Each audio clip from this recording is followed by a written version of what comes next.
Thank you for reminding me. A meeting of the Planning and Economic Development Committee was held today, Tuesday, August 16th at 7:10 p.m. in the Aldermanic Chambers. Will the clerk please call the roll? Alderman at Large Melbourne Moran Jr. Present. Alderman at Large Michael B. O'Brien Sr. Present. Alderman June Karen. Here. Alderman at Large Ben Clemens. Here. And Alderman Derek Tebow is here. Also in attendance, we have Alderman Patricia Klee, Alderman Ernest Jetty, Alderman at Large Lori Wilshire, Alderman Tyler Gouveia, and Alderman Alex Camo. And also Tim Cummings, Economic Development Director. All right. Is there anyone here from the I'm going to open up that public comment. If there's anyone here from the public who would like to comment on anything being acted upon tonight, we're essentially going to be just listening to and having a discussion from Director Cummings on the Performing Arts Center in the Elm Street Middle School. Seeing no one? All right. Director Cummings. Yes, thank you, Mr. Chair. For the record, Tim Cummings, Director of Economic Development. And if I may, I'd like to start with the Performing Arts Center status update. And with us this evening, we have Rich Lannon, President of MPAC Corp. And he's actually going to give the more technical update on the project. And if Mr. Lannon, do you want to come up and sit with us? Wherever you feel most comfortable. As Mr. Lannon is getting situated, I just want to say it's been about a year since I provided an update to this body, so it's great to be back here. We have kept this project on track, and I am pleased with where we are, and I'll let Mr. Lannon go into more details on that. But before we do that, I thought it would actually behoove us to kind of go back to the way the deal was structured. And I say that because over the last few weeks, I've been hearing some chatter out in the community that made me say, I think some people don't necessarily understand the fundamental tenets of how the deal was structured. We have presented this slide to this body on numerous occasions. So members of the Board of Aldermen who have been here for a while probably recall seeing this.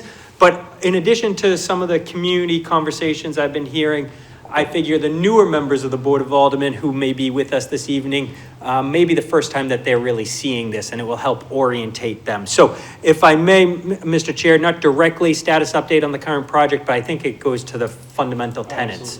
So what this slide shows you is how we structured the new market tax credit. And see if I can, I don't have a laser pointer, but I'll kind of walk you through it. Hopefully you can all see it. So the new market tax credit was a major component of the financing plan for the $25 million Performing Arts Center project. And I say $25 million, that's the total project cost. That is all the money that is going towards this project. I've heard over the weeks that we're at 30 million plus for this project. I don't know where those numbers are coming from. No additional bonded indebtedness from the city has been authorized.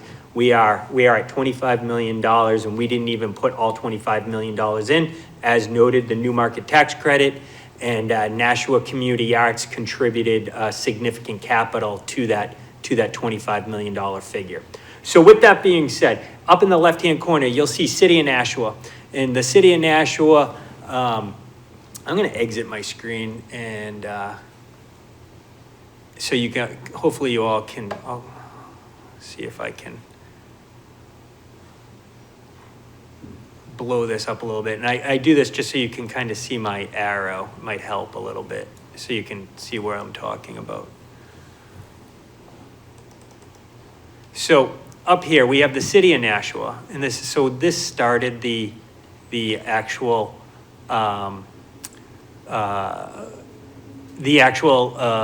genesis of the project with about, I think that says 13 million right there, 13.1 million, and 7 million is a loan, and that 7 million got pushed down into 201 Main Street Financing Corp. 201 Main Street Financing Corp was one of the entities you created to effectuate this deal. This is what's referred to as a senior leverage lender. It's a standard new market tax credit structure. You push the dollars into this entity. This entity's sole purpose is only to advance money. It was created just to push money through the system that we created. It does nothing else. It's a very sleepy and dormant type of legal entity that we created. Again, not uncommon, very common structure that banks are used to seeing. So then the money goes into an investment fund. That $7 million comes into an investment fund. I'm going to move over to the other side of the equation here because you have the investor equity, and the investor equity came in, and that came in, and you got about $9 million in change. That $9 million funnels through this system here. So you have an investment fund. The investment fund creates a sub-CDE. The sub-CDE basically pushes the money down on through with taking off various fees for various services that are being provided onto what's referred to as the Qualic B, which pushed onto NPAC Corp. NPAC Corp typically is referred to, is typically seen as the Qualic B in most new market tax credit transactions. Because of the uniqueness of the municipal structure, our tax attorney who put this, helped us put this structure together, along with Mascoma, the equity, which was the bank that invested in this project, recommended that we create 201 Main Street Real Estate Corp., which is typically thought of as the Qualic B, but because of that, uniqueness, we created another entity underneath this called NPAC Corp. And NPAC Corp is technically the entity that is the Qualic B. What is a Qualic B? Qualic B stands for Qualified Area Low Income Corporation or business. And that is the entity that actually is the beneficiary of the new market tax credit. So basically this 201 Main Street real estate entity was another legal entity that was created, again, for very minor purposes, just to push the money on down through to NPAC Corp, which isn't shown here, but is basically this box, is basically a box like right underneath this chart right here. And it's, again, just a holding chamber that's a subsidiary, if you will, of 201 Main Street Financing Corp. It's a private corporation. 201 Main Street Real Estate Corp is a nonprofit. 201 Main Street Financing Corp is a nonprofit, and NPAC Corp is a for-profit corporation. Now, with that being said, part of this $25 million, about $1.6 million came from Nashua Community Arts through private fundraising that had nothing to do with the city of Nashua, that was pushed on through to this legal entity, and all the money converged into what's NPAC Corp. Then NPAC Corp is the owner and developer of what we refer to as the Performing Arts Center, and now known as the Nashua Center for the Arts.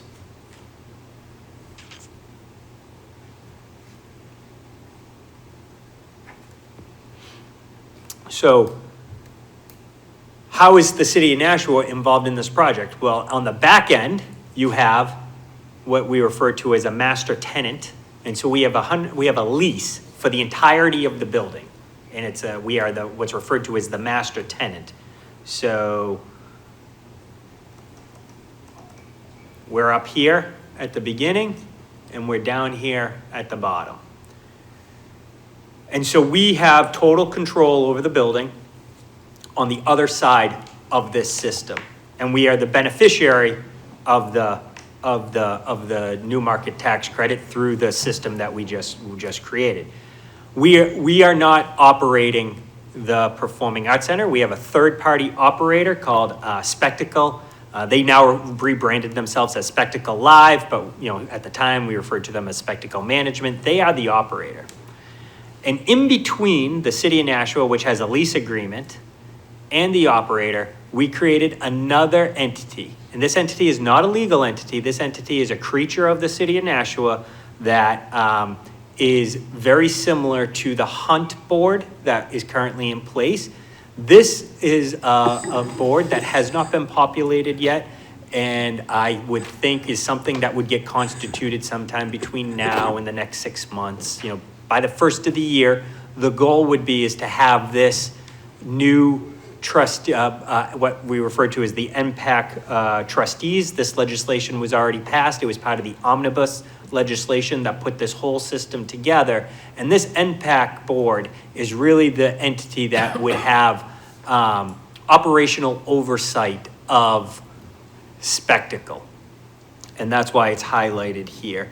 Again, this was a slide that we used during the omnibus presentation, so you see all these differing approvals, because when we gave our presentation to the Board of Aldermen, the omnibus legislation called out for various approvals, and we wanted to just kind of highlight and note what approvals were what. So I say that to you so you have an orientation as to how the $25 million comes to be, because it doesn't all come from the city of Nashua. To point out clearly that MPAC Corp is the owner and developer of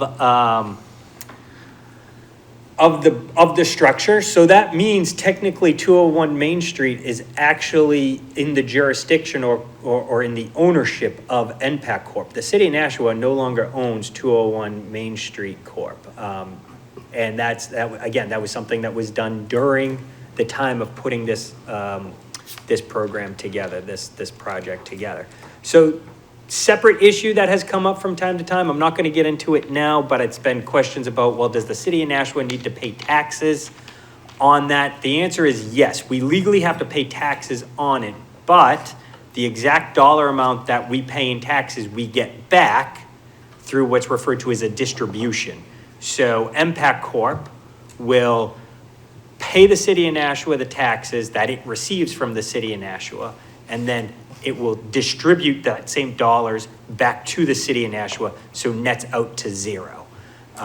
There's been some confusion on that, but that is, again, something legally we have to do, because there's a legal requirement that every private entity get assessed fair market value of the taxes, and you can't exempt certain certain entities, and so it just nets out or balances to zero. Let's pause right there and see if there's any questions before we go forward. Sounds good. I can understand why a lot of people are confused, because we're not bankers and lawyers. Well, a couple of us are. Does any alderman have any questions about how this was set up if you weren't on the previous board? Sure, why not? I'm just a citizen out of aid. How about you talk about all this little money? Who's controlling the $29 million bond? You've given up control of the thing to some little company? Hold on, your name and address. Jerry Hendrickson. I lived on 10 Wagon Trail in Ward 8. And I'm on, it's not public comment, but I'm allowing you to ask a question. Oh, okay. It's important, so yeah, well, let's have it answered. Okay. All right, have a seat. Who's controlling the 29 million? Okay, so first, it's not 29 million. That's first. Total project cost was 25 million. City of Nashua, off the top of my head, was approximately 20 million, give or take. That 20 million went into a pot of money that is controlled by NPAC Corp. NPAC Corp has legal agreements with the city of Nashua to execute exactly how it was described and designed, and they couldn't just run off with our 20 million. And with that being said, all of the contracts were approved and put in place by the city of Nashua and assigned to NPAC Corp as well, which basically says that they can only do what it was specifically created to do. And this has all been memorialized in legal agreements, which is how we were able to move forward with this deal, and was the only way, because the same concern that's being raised right now about the city of Nashua's money is the exact same concern that Mascoma Bank, the investor, had as well, because they put in a significant amount of money, something like $3 million for this project to move forward. And they would want to safeguard and secure that investment as well. Unless, no more questions, right? Okay. Oh, Alderman Jettie. Yeah, just for clarification, the 1.6 million that came from Nashua Community Arts, is that that's the fundraising that was done?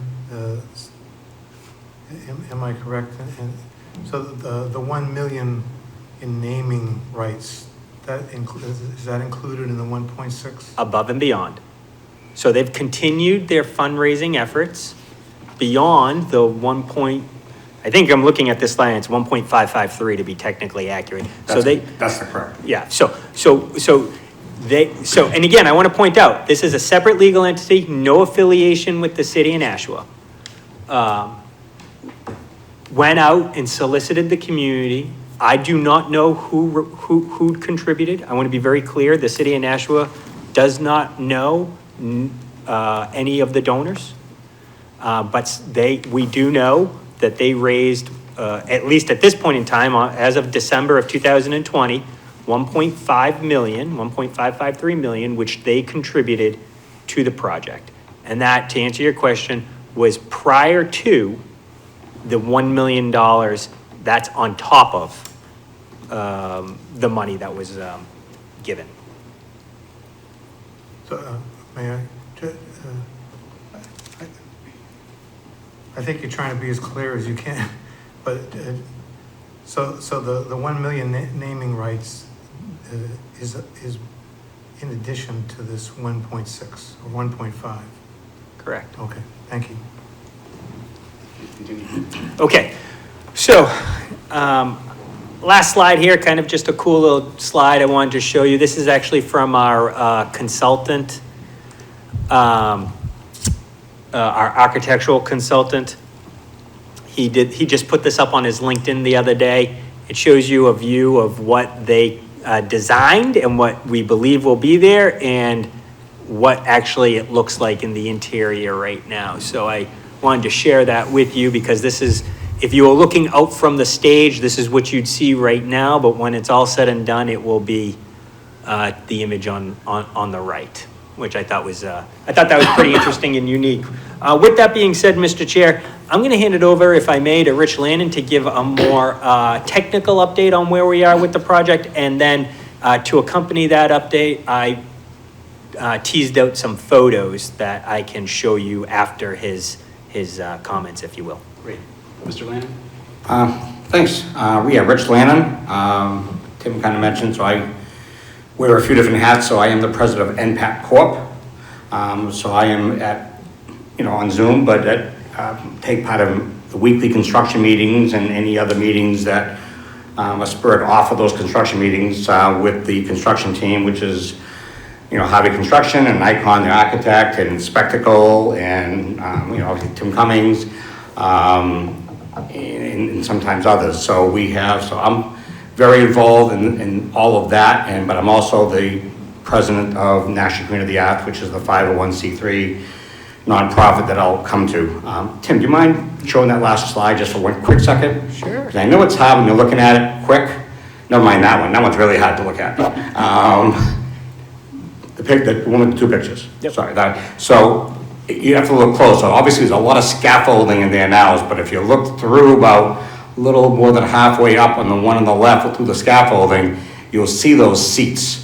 Right now they're not seats, obviously, they're concrete slabs that the seats will be on, but like Tim had mentioned, so if you look at the one on the right with the seats in it, you can see the platforms that those seats will be on up through that scaffolding. Walking through there is pretty interesting and seeing what's been going on lately, but the scaffolding kind of blurs it a little bit.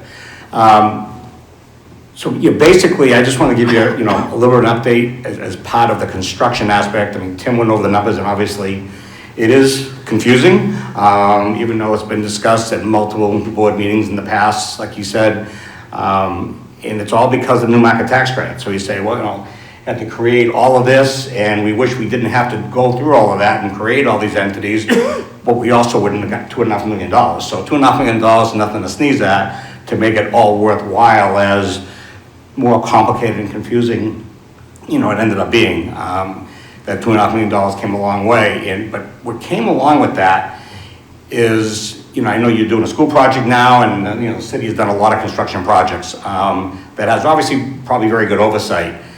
There are so many eyes and ears in this project because of the new market tax credits. Mascoma Bank, they have their consultants, we have our consultant. There's a lot of eyes that look at every single dollar. It looks at, every month with typical requisitions, like any construction project, it goes through the channels. This one, it's like multi-tiered, and again, it's from change orders to the dollars and cents is looked at more carefully. And I'm a real estate developer. I'm in a construction project now. There's change orders in every project, but this one here, there just has to be with Mascoma's oversight. But from the timing, we're very pleased of where the construction process is, especially with what this world has been involved in the last couple of years, as we all know. I've mentioned this before, if Harvey Construction hadn't secured the contracts that they did when they did, and I'm giving them credit, but a little bit was luck. If it happened 3, 4, 5 months later, this project, would have been a lot more expensive, and we would have been in a situation where we're way over budget because the cost could have been 30, 40% higher in some cases. Luckily, that didn't happen. They secured their contracts. Have we had to shift things around, and some contractors couldn't do this or that? That's what change orders are, but yet, in spite of all that, we've remained on budget. It is $25 million. As Tim mentioned, there's been a lot of talk about $30 million, and somebody said it in this chamber just last week, something about $40 million. It's $25 total million. And there's never even been a 5-second conversation among the construction team or Director Cummings and myself or anybody to say, gee, we're in trouble here for a budget. Never even been a thought in anybody's mind. It's tight, it's looked at, every nickel's looked at. We kind of joke and argue when Tim is fighting about $3,000 and something, but $3,000 is $3,000. But we've been able to build the same quality project too. And it's not like, we got to trim this and trim that and make this not quite the project we looked at and talked to everybody about 2 years ago, because none of us, never mind you folks in the public, would have gone, would have put up with that. We want the quality project. And Spectacle Live, which I think some of you know, we were so lucky that they came in early. Typically, they run the Lowell Auditorium, and they walk in and take over 150 whatever year old building, and here, this is what you got. They were at every single steering committee. Pete Lally, the owner, was at every steering committee meeting from the beginning, and we looked at him and put a lot of pressure on him to say, what do you think? What do you think? I must ask him 100 times. I chaired the steering committee as well. After Brian McCarthy passed away, I took over that chair. And we literally put a lot of pressure on him in a good way. And he actually enjoyed it though, saying, all right, he said, no, you really shouldn't do loading docks here. You shouldn't put bathrooms here, because our experience is, because they've got a ton of experience in many theaters. The Lowell Auditorium I referred to a lot. I grew up in Tingsboro, the Lowell Auditorium I've been to 100 times. But they're also doing the new Laconia Theater, the Colonial Theater, they're doing that, and several others throughout New England. But their experience has been huge, even though we have a great architectural firm that's experienced in these. Spectacle Live, they're at every single meeting, and not just Pete Lally, a lot of the staff. We have, now that we're kind of getting into a lot of the technical side, we have their IT guys and staff talking about stuff that's way over my head.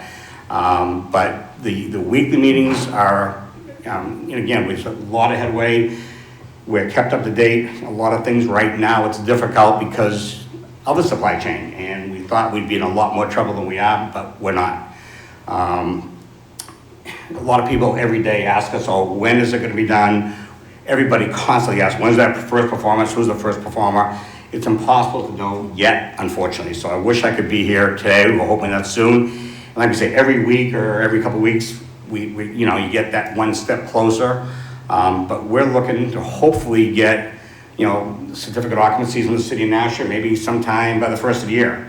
Between beginning of December, could be January 1st. Again, a lot of things have to be just right, obviously, for a certificate of occupancy. And during that period, even after that, they'll be able to occupy. There's a lot of things, like AV and a lot of the different things that they have to do. I mean, I just came from a National Committee of the Arts, which I'll talk in a minute about, from our fundraising committee meeting, and talking about the donor signage that we're working on that'll have to go in there once we get the CO. So there's still, give or take, they talk a couple of months of work that's gonna have to be done even after the CO. Does that bring us into that February to March timeframe? That's what we're hoping for. That's at least our target.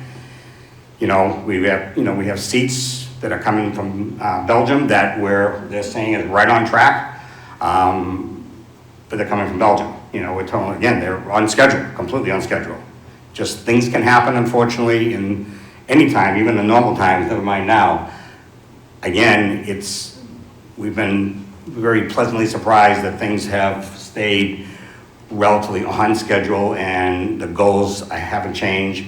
And I think just as important, more importantly, is the budget. We would never even think about and see that we would have to come back to the board or this committee, whatever, to look for more money. It's just not necessary. We're able to pull it off, which is, again, with the cost of construction and everything else, is kind of a surprise. So we're very happy about all those things, and I think when we get a little bit closer, obviously, I think probably, not putting it on Director Cummings tonight here, but I would think we'd probably want to come before the full board at some point where we can start making more secure announcement. Yeah, our CEO is coming in a few weeks, and Spectacle thinks that we can have everything ready inside to put the lights on, so to speak. During that time frame, a lot of people will be hearing about, we're going to have, once we get the CO, we're able to have open houses even while Spectacle is doing their thing before the big first show comes along. We're going to have donor open houses. We hope to have public open houses and get people to just get excited about it. And I think we can do some things during that time period, and hopefully everything falls into place again in that February, March timeframe. And as far as National Community of the Arts, and I know Director Cummings just told Alderman Jetty, the situation that, yes, when we turned in December 2020, we had raised privately about $1,550,000 round numbers, not counting the new market tax credits, and that was handed over at that point because that was a requirement by the board. So, but since then, except for a short period of time, maybe about 6 months, because through the heat of COVID in 2020, we probably took a little siesta on that because we just couldn't be calling people for money, not knowing where this world was going to. So we had a small lull, but beyond that, I just came from a meeting before this, and we have fundraising meetings, which is part of the National Community of the Arts Board. There's a lot of the board members, but also some others that are on that committee. We meet a little less than once a month, probably every 3 weeks. That committee meets. National Community of the Arts meets pretty much every month. We've only probably postponed 1 or 2 of those. So the board, as well as the fundraising committee of the board, meets consistently. Not even going to talk about it yet. We have another fundraising campaign that we think we're going to announce the next week or so to the public. We just joined the Chamber of Commerce this week. We want to be active in that and active with the members. So the fundraising hasn't slowed up just because our only obligation was $1,550,000, and that was, we just said we're done, but we knew we weren't. And we've had different members, new members come on to the fundraising committee, a good diverse group that's been working really hard. And yes, that $1 million anonymous donor, which we still say, don't you want your name on the building when you hand over $1 million? But they didn't. I guess the only good out of that, we kind of like the name rather than a name, rather than being the jetty, which, sorry that you didn't put your name out there for the Performing Arts Center building. It was only $1 million, Alderman Jetty, but having a Nashua Center for the Arts is just it's generic, but generic sounds bad, but I think it's good. They had input. The family, I don't even know who the family is. One person knows who that anonymous donor is, and that's it. And they liked it, and they asked what, they went back and forth. We liked it, they liked it, and having the word, obviously, Nashua in it, and have the Center for the Arts seem better than a Performing Arts Center, because it's not just about performances, as I think a lot of you probably know. It's going to be galas. If the chamber could have a gala there, you could have a wedding in there. It's going to be a very versatile building, and that's what we're excited about. So yes, that $1 million donor and many donors. We've got new donors every month, whether it's naming rights from 5,000 to that $1 million to, you know, we're selling seats for $500 and $1,000 seats, we're selling those. So we've got a pretty, I don't have the number off the top of my head how many donors, but the city has really come out in a big way. And we have 4 $100,000 donors. I mean, we have a $250,000 anonymous donor as well. Name is not going anywhere. That came since then. There's no secret that I'll say because I know we're not, you know, giving out donors, you know, private information, but it was made very public very early on. The Bank of America stepped up and gave $250,000. So, I mean, again, it's like we have like 4 $100,000 and they start going down from there. But we appreciate, you know, the $500,000 seats as much as we do everybody else. And we will continue. And National Community Arts won't go away even when the doors open. National Community Arts is going to be there. It might be different, you know, members of the board, but it's there to stay, to continue fundraising for a lot of the community events that was promised at the very beginning during the steering committee meetings and others. I know we have, you know, a couple of board, Alderman members were on that steering committee. And a lot was talked about, you know, what the money raised can also help on a yearly basis to go towards the community, whether it's the veterans, whether it's the elderly, and so forth. So that's not going away. The Board of Trustees that was mentioned, that's really the oversight board of the, you know, Spectacle Live. But National Community Arts is the oversight of the money and continue raising money to go and work with Spectacle and put it in the right place. So hopefully that helps. I wish I had more specific dates, but I think that's coming. We can't wait to announce those, but if there's any other questions about either National Community Arts or the actual construction project, be happy to answer. So does Spectacle, do we have to pay them a contract rate? Or No. are they going to keep the revenue? What's the deal with that? The latter. So Spectacle Live, and Tim, you can jump in, but Spectacle Live, again, this is the new branding. When the building opens, we literally turn the keys over to them, so to speak. Just like, and this mirrors Lowell Auditorium, not that, you know, it makes it right or wrong.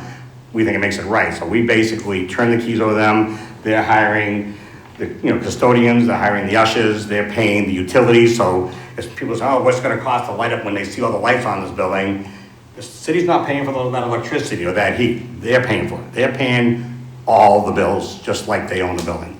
They're operating it like it's their building as far as an operations standpoint, even though they do have to answer obviously to a Board of Trustees eventually, which also can answer to the Board of Aldermen, and the Board of Aldermen will get updates from the Board of Trustees. So that'll be kind of a chain.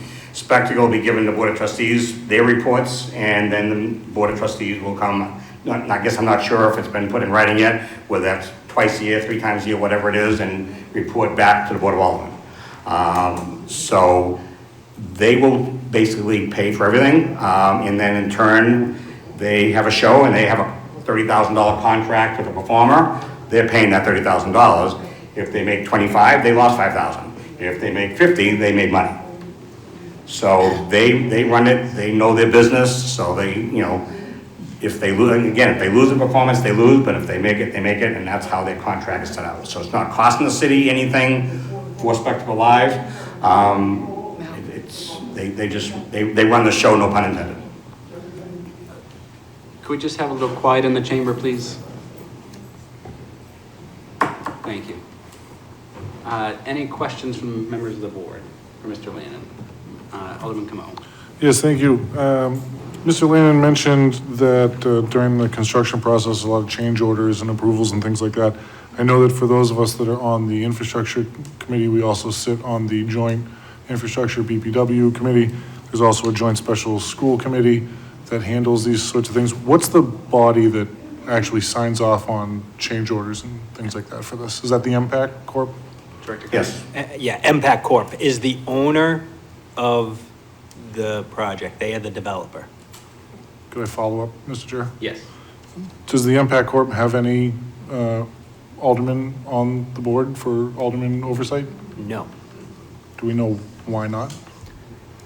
Yeah, yes, actually, if I could. Yeah. The new market tax credit was very clear in the tax opinion. It says that entity has to be a separate entity for it to have the tax compliance to meet with the IRS tax compliance laws that are out there. So it needed to have it couldn't be looked at as having any type of control by the city of Nashua. Okay, thank you.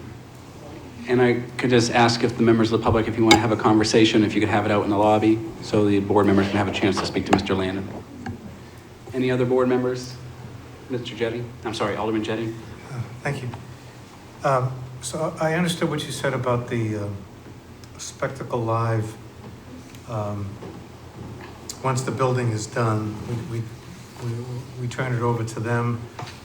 They run the building, they rent it out, they hire the yaks, they take the risk, and they get the profit. But as far as, so the city is not responsible for any operating costs once the building is finished.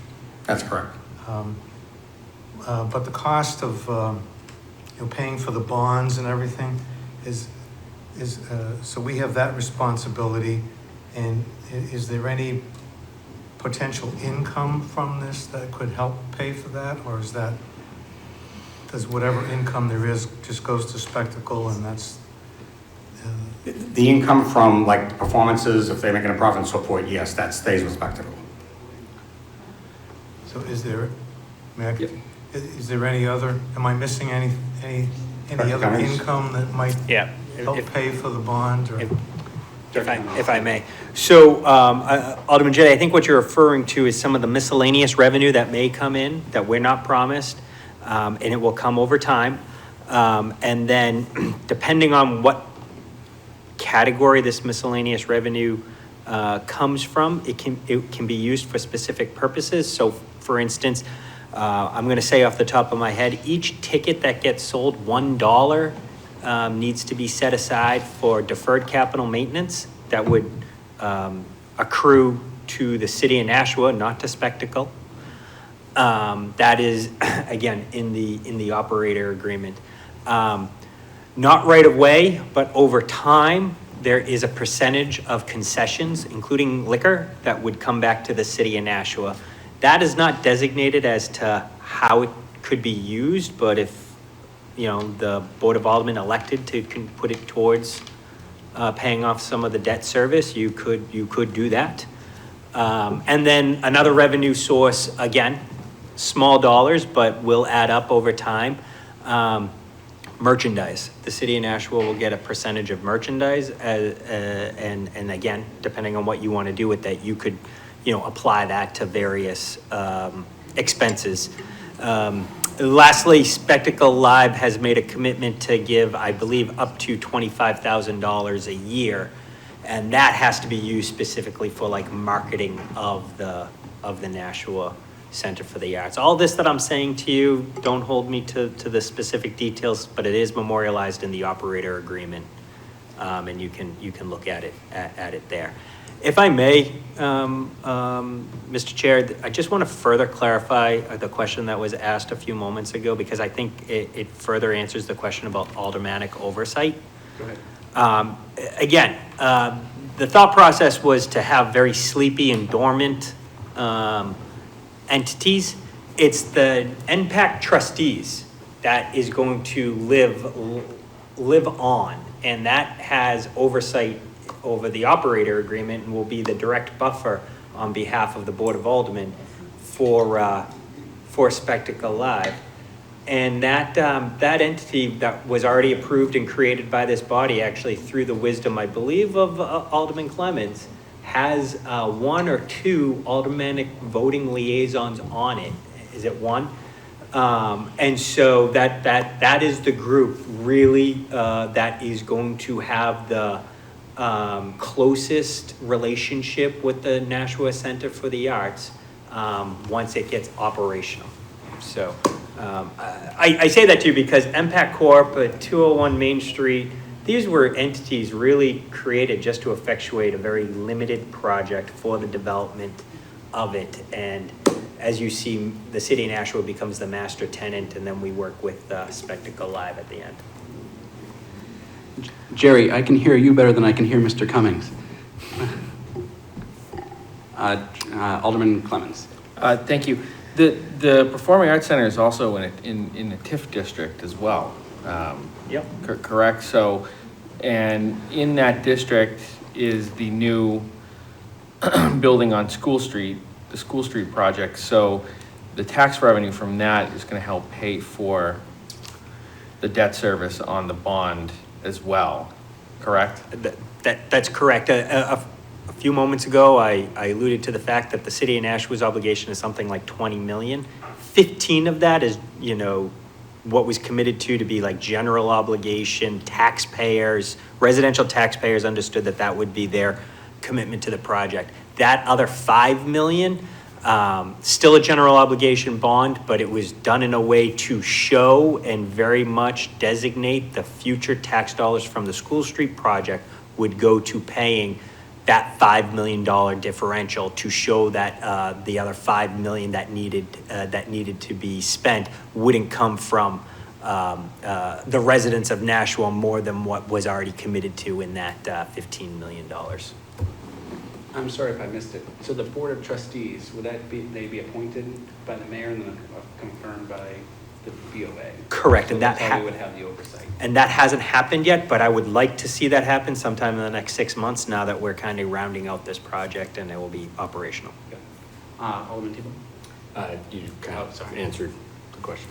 Can I show some photos or do you want me to wait? Let's ask Okay. Alderman Cleaver her question. Thank you. It's not so much a question, but I just want to make sure that I do understand this. If I remember correctly, when the new market tax credit went in and we had to create this entire tour de force, so to speak, it's a 7-year obligation that we have to maintain it in this fashion, correct? That's part of that IRS obligation in order to qualify for it. And once that 7 years is up, then things can change and the city can take ownership back, et cetera. And we don't need these qualic Bs and qualic As and Cs and all that stuff, correct? Director Cummings? That's correct. So the compliance period is 7 years, and this was structured in a way so the apparatus that was created will collapse. And in theory, because of course, you need to elect to do all this, but it was structured in a way so it can be done as easily as possible. It would come back within the jurisdiction of the city of Nashua after that compliance period, the 7-year compliance period. And you got some more pictures for us? And I do, if you want, I just want to kind of bring you around the back, the exterior of the building, show you the back, the front, the progress, so you can all see it's made quite the dramatic change to Main Street. You can see this has all been taken over the last week or two. Here in the last couple of days, all the glass is down on the first level for the most part, so if you haven't been by even this week, a lot of glass has been installed. There they are there. I have a design question. So on the interior, you said there could be galas and such. Do the chairs Yes. can be So- removed? Yeah, so 750 seats, everybody's seated, but the whole first, called orchestra level, those seats, even though they're still your cushy theater type seats that you're used to sitting at, they're telescopic, roll back onto a wall, and now you can have a 250 person chamber gala or a wedding or BAE event. A rock concert? Well, okay, so I was getting to that, you beat me to it. So basically, when you do that, they can actually, for a rock concert, now that occupancy level that's been approved by the building department, it goes up to 1,000 people. So that's, you can add another 250 people standing over and above the 750 that are sitting down, sorry. The 750 that are sitting down. So you can have 1,000 people in there for a rock concert, or you can have 250 people on a gala, or you can have 750 people sitting in seats. I would love to be downtown for a rock concert, falling in reverse in particular. So those are, and that's what's great about it is the flexibility. And they're also gonna be renting out, like you have the terrace roof deck that's overlooking Main Street. If you see it, you can see it, took shape now. 60, 65 people in that range, I think would have, they can rent that out, say, again, it could be a family, it could be a small business. There's a VIP room, that has a glass wall that have curtains inside. That can be rented out separately with the night of a performance.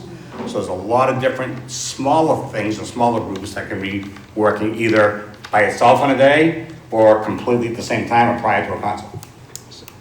I have a question. I guess I'll recognize myself. So I've been to many concerts in the entire country, and I went to one on Charleston, it was the Music Farm, and I said to myself, how is a rock concert going to happen in this small venue? and they made it happen, probably upwards to 1,000 people. Mhm. And it relates back to this because I hear in the community through the grapevine that it's not enough seats to have for any type of performance. You're not going to really turn a profit off of 750 seats or whatnot. But hearing that the things roll back, you have these other opportunities. It sounds like more than ample seating plus some. Yeah, I mean, as for instance, I mean, the Colonial Theater, which is already, they're way above expectations already in Laconia, according to the owner of Spectacle. They're thrilled with what they're getting already, and they're about the same size. Again, we can go bigger with a rock concert or something with 1,000, but I mean, they literally could have a couple of things going on in the afternoon in some of these smaller areas, you know, that they're getting revenue from, and people get the experience of it, and then at night, all of a sudden, you know, you're having a show, you're having a performance. So it's just very versatile is what can be done. But when Spectacle got involved, the original study said between something like 500 and 700 people, Spectacle said, we're gonna handle 750 and that's the sweet spot. We have the right core of theaters that we can, and the right type of performers, that's 750. Yeah, I mean, we joke about getting Bruce Springsteen and Taylor Swift. Obviously, that's not happening. He said, unless you want to sell tickets for $2,000.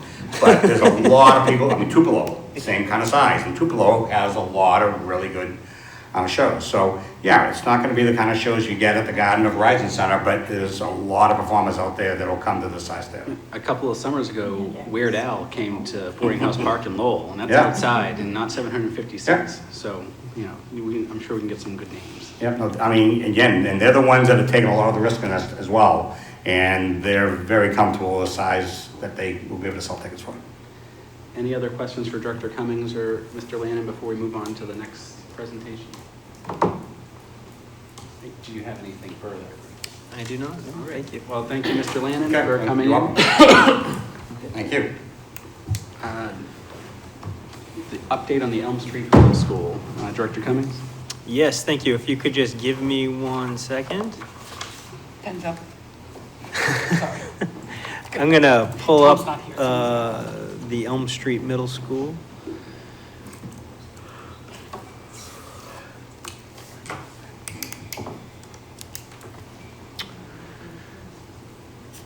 So, this is something that I've discussed with the Infrastructure Committee over the past few months. We've had a couple community meetings, but I'm glad to be here before. Why don't we have public comments on that before we go to the next topic? Oh, we had the public comment at the beginning, sir. No, you didn't, you wouldn't listen to me, you told me. Oh, no, we took your question, I took you out of order. I took your question out of order after public comment.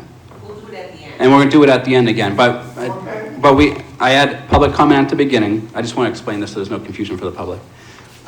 You didn't come up at that time, but then you had a question and I allowed you to come up out of order. And Director Cummings then answered your question right after. I thought that public comment had to do with the previous session. I see. So you save your questions. You want the public comment ahead of the other, that's crazy. You save your questions, and I'll make sure Director Cummings sticks around to answer them. How's that? Okay. Well, I want everybody there to answer, Okay. not just one person. So if I may, Mr. Chair. Again, Tim Cummings, Director of Economic Development. I have been working my way through the feasibility study and the analysis of the Elm Street Middle School. As I mentioned, this is a project that's been before the Infrastructure Committee a couple times. I'm glad to be here before you and the Planning and Economic Development Committee to talk a little bit about this project, as more community engagement and consensus is necessary. That will hopefully result in a product everyone will be proud of. So the city procured Marvell Architects 6 or so months ago to start the planning study of the Elm Street Middle School. For those of you who may or may not know, and this is really for the viewing audience at home, the Elm Street Middle School will be turned back to the city of Nashua sometime in summer of 2024. And so the question then arises, what is the city of Nashua going to do with this building, and more specifically the land area that it encompasses? And I have been charged with trying to help develop that consensus and hopefully move forward with a plan that is actionable, that will put this land and potentially building in productive use sometime post 2024. And so, again, just a quick reorientation. We had a couple of community meetings, March, July.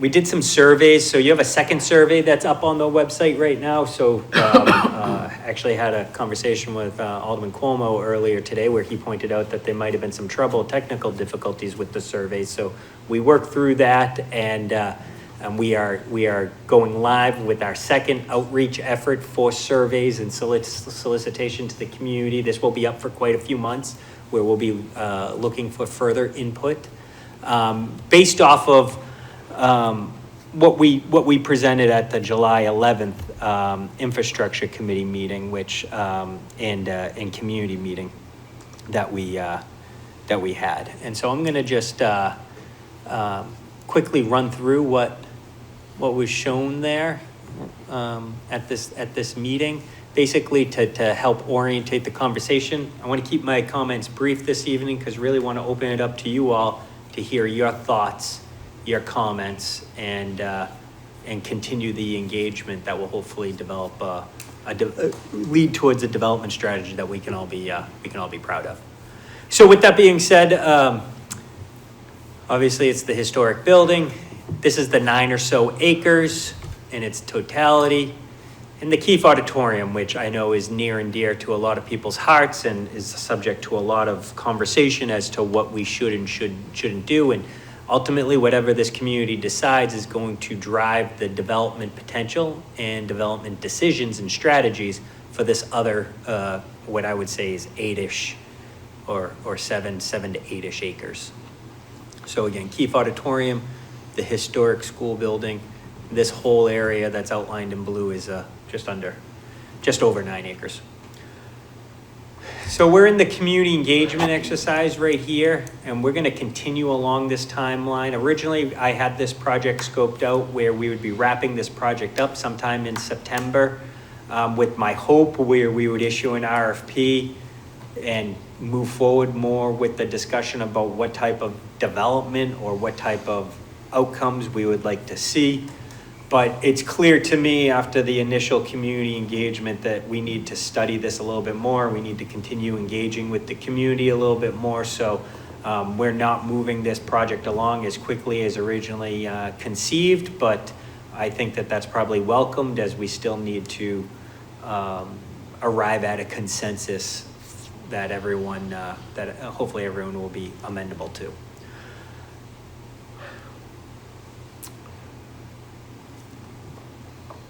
So this just kind of outlines some of the engagement activities that have taken place so far. So, you know, we besides the community meetings, we did some pop-ups.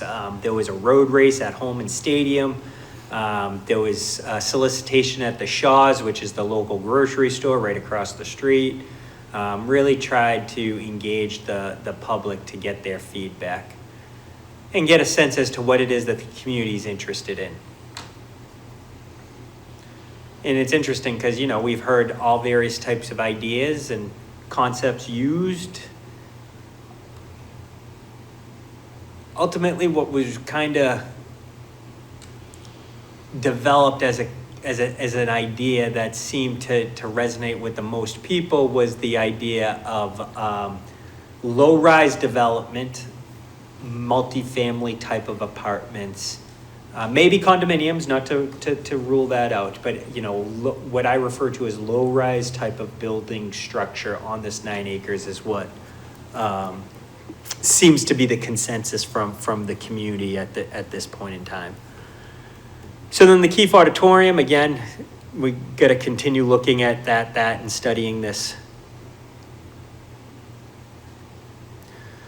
Something to note, we've been studying the usage of the Keefe Auditorium, and, you know, something that I want to make sure everyone is aware of is, the amount of times it's being used under the school vis-a-vis if it was in the private sector hands or vis-a-vis if it was in the city of Nashua's hands. It has limited opportunities right now. That's just what we're finding from, a data perspective, but by no means does that mean that there couldn't be more usage.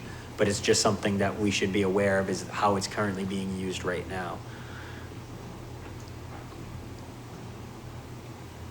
Again, just some more thought process on the Keefe. And then based off of the feedback and some design principles of making sure we balance the development, we create a vibrant place, fostering community and hopefully having an expanded positive impact on the community. The question is do you maintain the existing structure? And when I say the existing structure, I'm referring to the historic elements of the building, along with the Keefe. Do you maintain just the Keefe and then do new development? Or do you knock the Keefe down and do all new development? Or leave it as green open space? That is something that could be contemplated as well. And something that we haven't heard a lot of outside of the community, but we have definitely heard that type of commentary from within the Board of Aldermen. And we know that, within the horseshoe here, there seems to be some sentiments, but that doesn't gain as much traction outside of the horseshoe here. And I only note that from the feedback that we've been getting from engaging the community. So when we've just been looking at some differing type of development styles, again, trying to preserve the Keefe, maintain the Keefe only, preserve the historic structure, or all new development. And then with the idea of all new development, who says that you couldn't leave some part of it as green open space?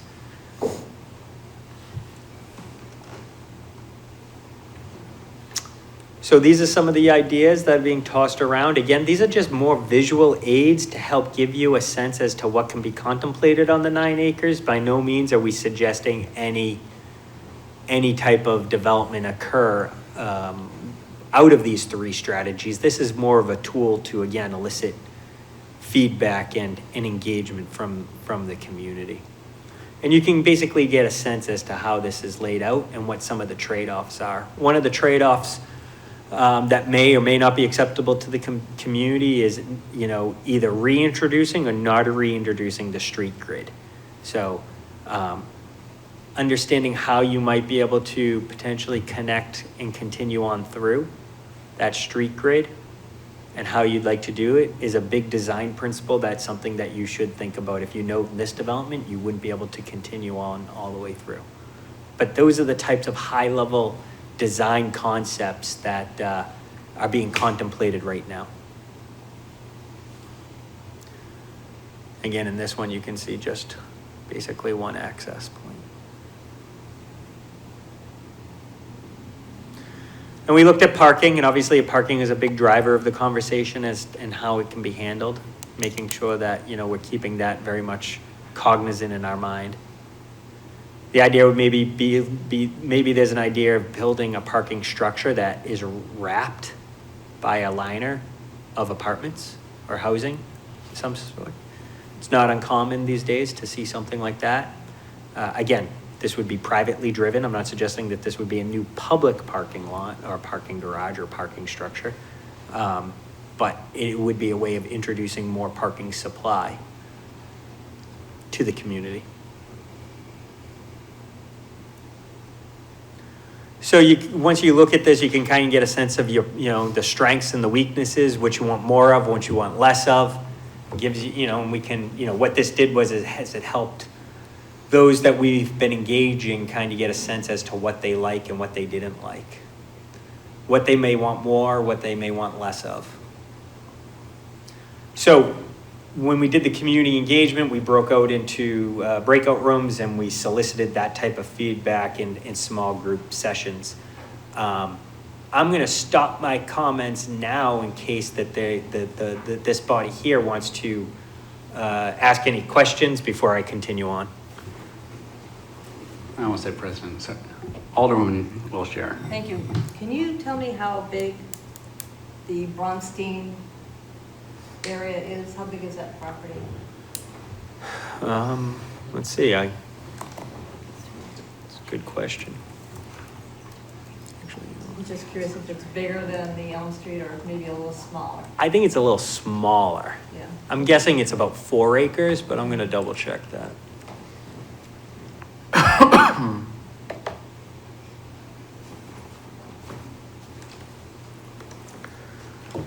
Let's see.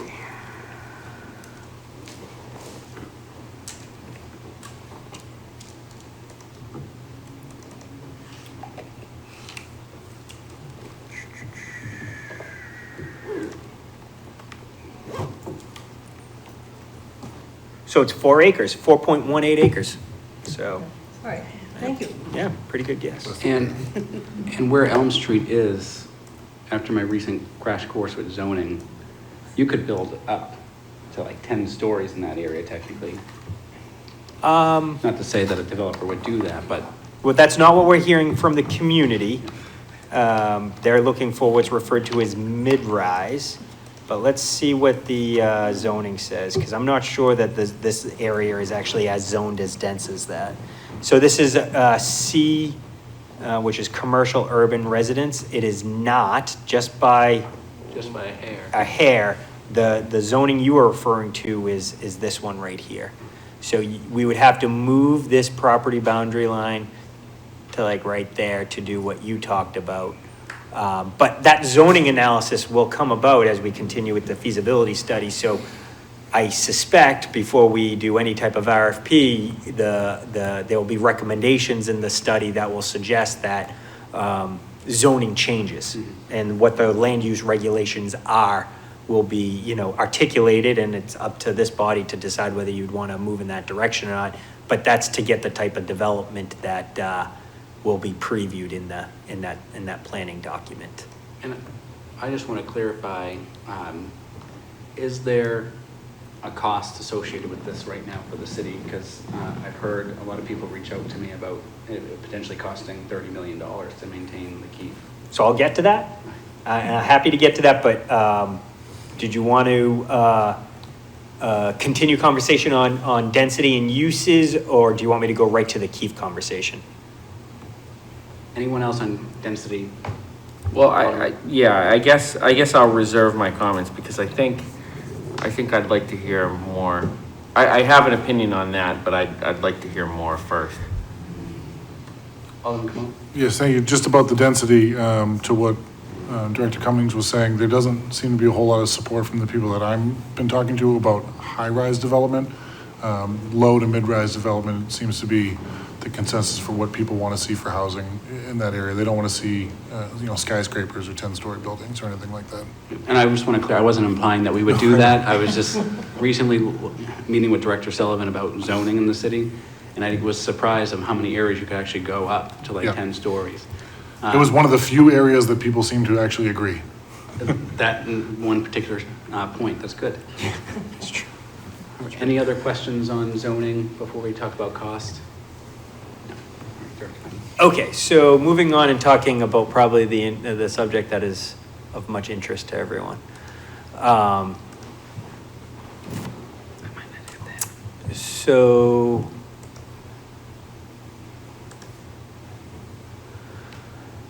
I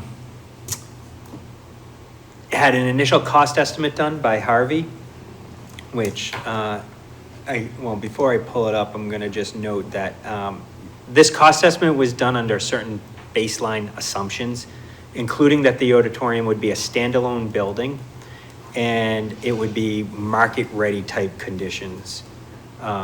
Additional study is necessary. I want to be, so everyone understands that by no means what I am saying here is the end result, but the beginning of the conversation. And I hope as I get more direction, we'll be able to refine this and I'll be able to better discuss with you what the costs are. This is a jumping off point. But really we need to get a sense as to what type of strategies you'd like to have from a development perspective so we can value engineer the costs. And that's what basically this paragraph says right here. And then depending on what you'd like to do, because everything is about trade-offs, we can get a better sense of of the cost estimate. And I've heard a lot about this cost estimate, and so it's up on the website. I hope folks will go and look at it.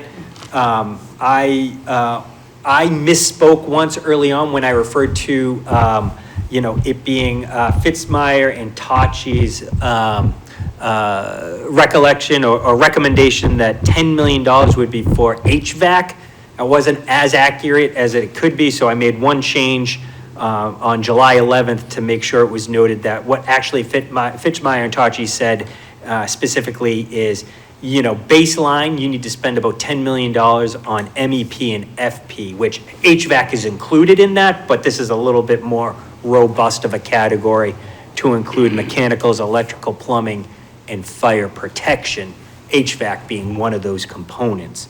And again, as a standalone building, to bring it up to a market level condition, remind you, the auditorium I do not believe has air conditioning today. At a minimum, you're gonna need to spend $10 million. Our architects are recommending, must-haves, bathrooms, an MEP closet. In addition, now that addition, they recommend 13,000 square feet. Could that be more? Could that be less? Could you do it more efficiently? Yes, but they're saying for just the start of a conversation, 13,000 square foot addition is necessary. That will give you that lobby space. That is not included in the current Keefe, but necessary to have, again, a market functioning type of auditorium. Now, the Harvey numbers as presented is, just under 17 million. I'm saying let's call it 18 million. And those numbers exclude some very important cost items that go into a total project cost number. And I have found that we focus on the hard construction cost numbers here and then sometimes forget that there are additional soft costs that go into a project. And I wouldn't want to misrepresent anything, and I wouldn't want anyone to be surprised. So, this $18 million hard construction cost, you would still need to include a 10% owner's contingency. I'm suggesting escalation of at least through 2024. You may want to do it through 2025. That, I guess, is a little debatable. But a design fee, so architectural design fee to do something with the building, you're going to need to have another 10%. Other soft costs that are not design fee related that go into just development of about 20%.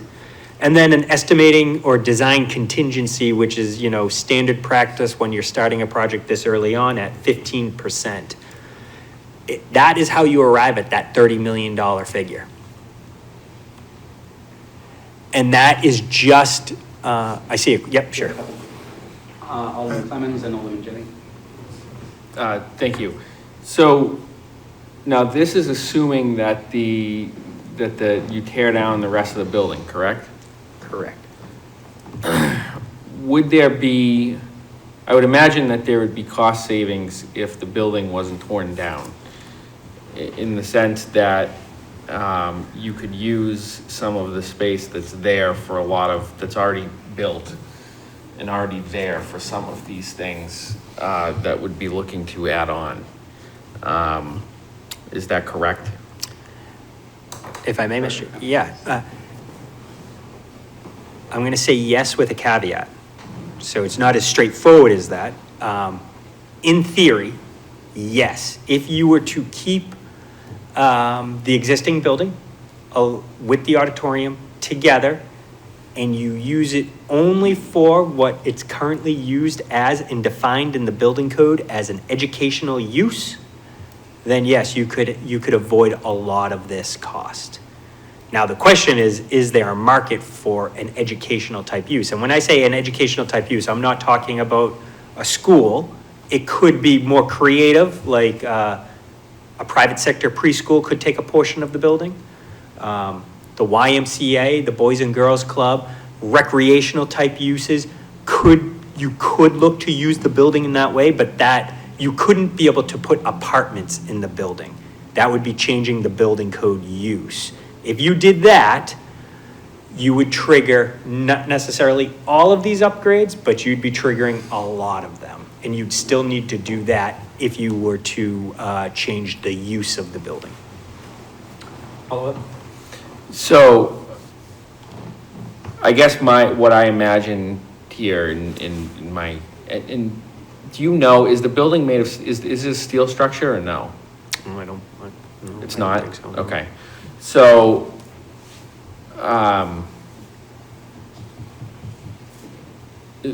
yeah, that's why it's problematic, most likely, but, my thought of this is that, you know, we don't need the Taj Mahal, right?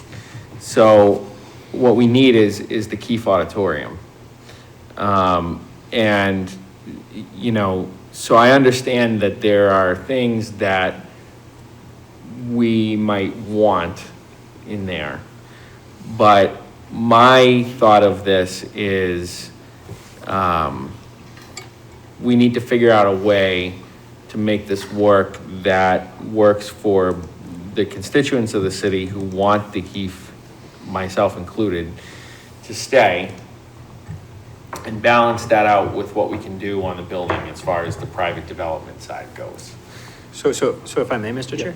So one of the strategies I've been thinking about to do that is issuing an RFI to the community, a request for information, and solicit the community to see if there's an appetite for a strategic partner to come in and maybe operate the building as an educational use, and see if maybe they would be willing to program it, knowing that we would have the Keefe, understanding that we would want to use the Keefe.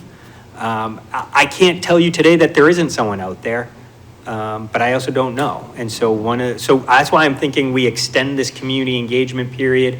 We give some time to study this further. We issue the RFI, we solicit the market, and we see if there's a strategic partnership that's out there where maybe there's an organization, a third-party entity that will come in and say, we have this need and we could use the existing structure. We're not going to get the tax revenue. There'll be trade-offs. We're not going to be able to get the type of development that maybe we're talking about in these slides, but you'd preserve the Keefe at a much more economical price. One last follow-up? Yeah, no, so I don't think you're following what I'm saying here. Whether we tear the building down that's around the Keefe or not, I think the idea is that there has to be a way to develop this at a lower cost than that 30 million that you have up there. I just truly believe that is the case. Now, whether or not that means that we come up with a developer that, you know, we give away the property as opposed to selling it to bring down the costs, and then we take the tax revenue after the fact, or if that means that, you know, somebody like Spectacle would want to come in and use that, or something of that nature. Or it could be that, you know, there's a developer that wants a piece of the action on that theater.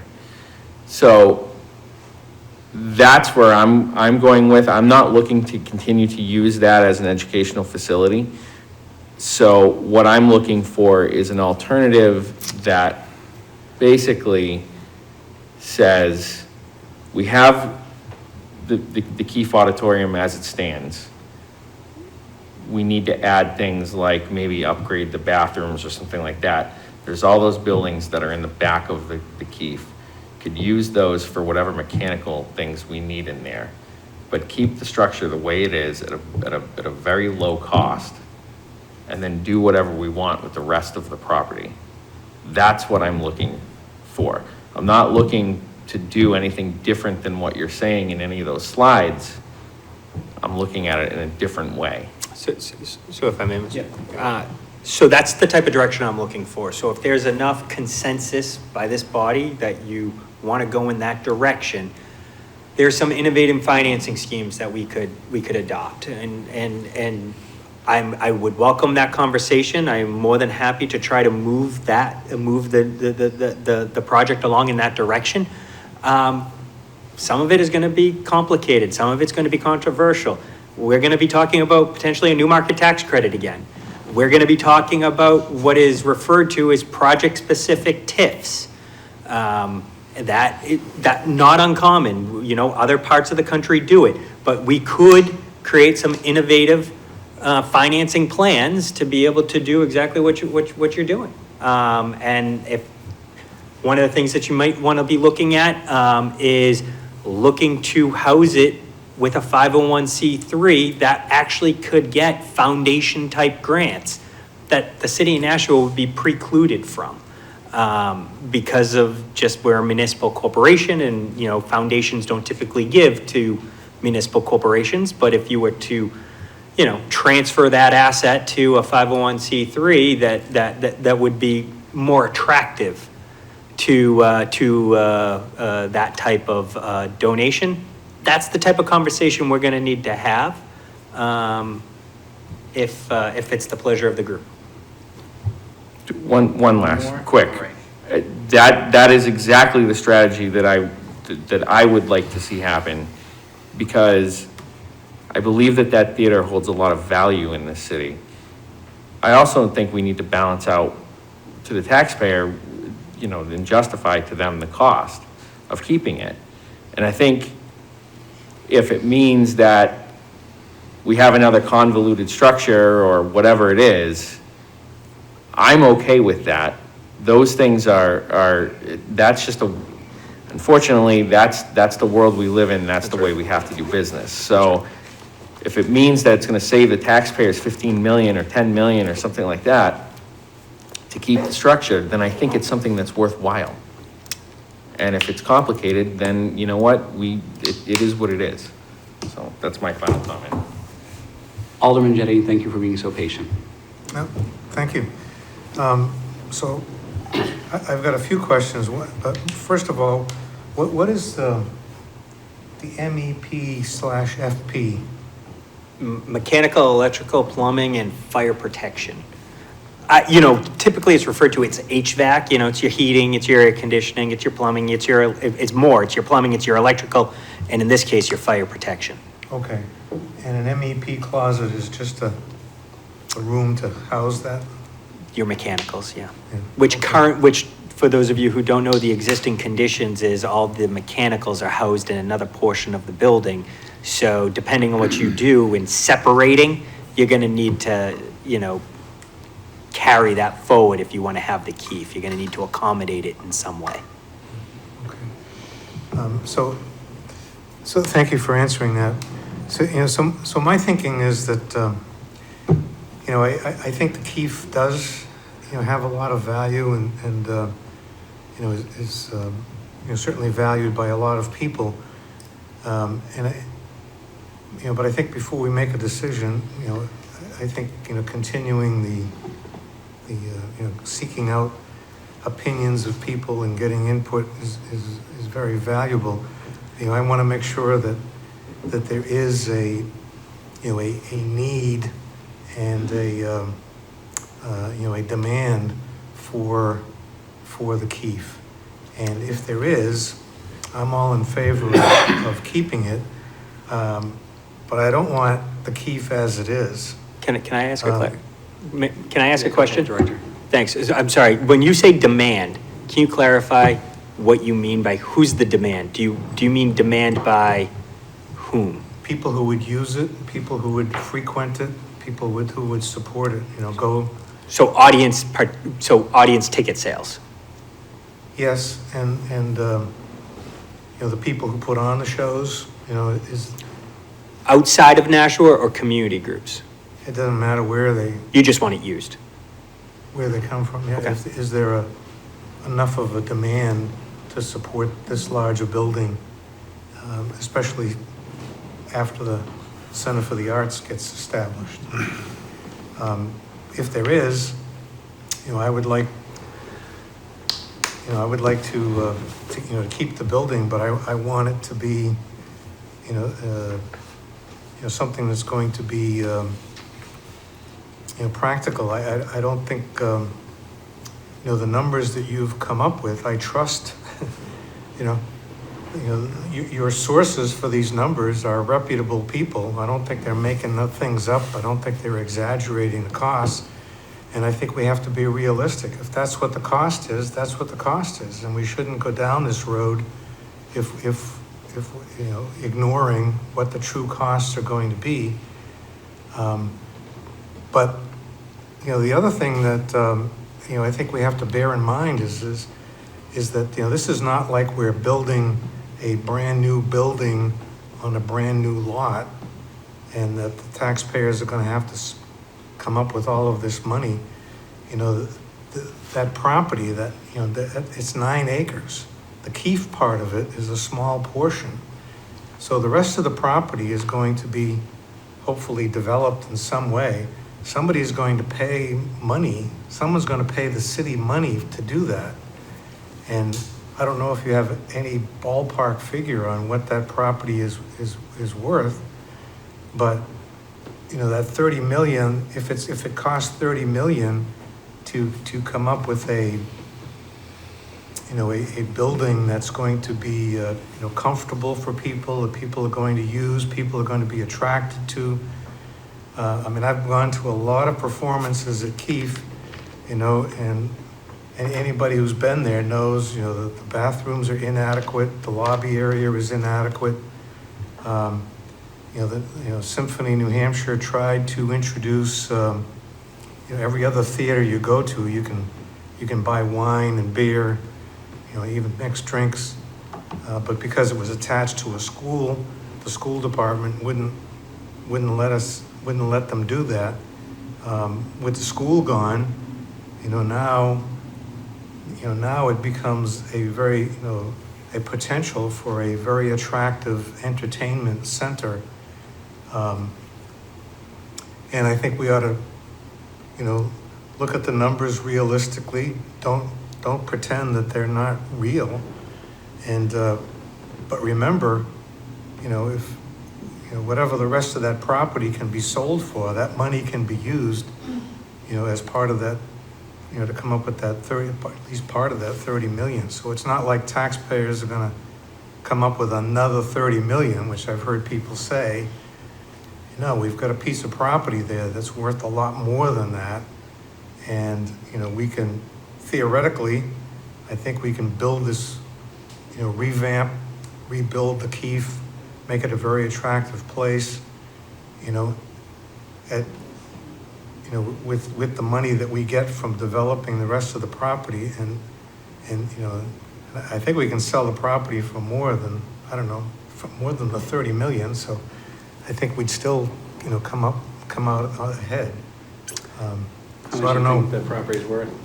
I wouldn't venture to guess today, but I don't think it would be 30 million. I do have a few comments, if I may. Yes, of course. So we've had some initial assessments about what the demand is, and I wanted to kind of address that. And this is early and preliminary, and we should study it further. But, in speaking with even like Spectacle Live, a very reputable operator, and just in passing about what their thought was about the Keefe, their initial take is you could program that without any problem. They believe that there's sufficient market demand. They think Nashua is a strong enough market. And again, this is really in the weeds, and I know the average person in the public isn't necessarily understanding or is interested in this, but you're really talking about a different market of a venue when you're at 1,500 seats vis-a-vis 750. And what we're learning is if you were to look at the venue as a 1,500 seat, you can actually accommodate a lot more cost in your ticket prices. So you can push some of the AV expenses off to the talent because they can get it in their ticket price, and the talent still gets their quote that they're looking for, and the venue still makes the profit that they're looking for because you can spread that fixed cost over the seats. They do believe that there is demand and it wouldn't cannibalize the Performing Arts Center. That's one of the things that I'm very concerned about. But again, that's what's being represented to us, at least initially.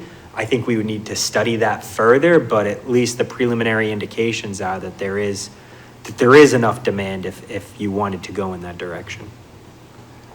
So I think Alderman Tebow's next, then Alderman Clee, and then Alderman Govea.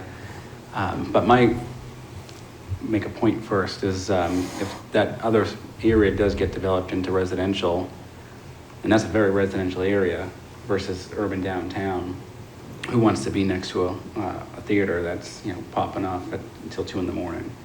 So keep that piece in mind. No, that's a great thought, and it's a concern that I have, Mr. Chair. I mean, and so to that point, I think how you lay out and design the site is going to be really important. So having this direction is critical. I can say I've learned that it has been done. The Chevrolet Theater in Medford, Massachusetts, existing structure, has housing in it and is a performing arts center venue. So I think that there's some places that we could look at and see how it's done.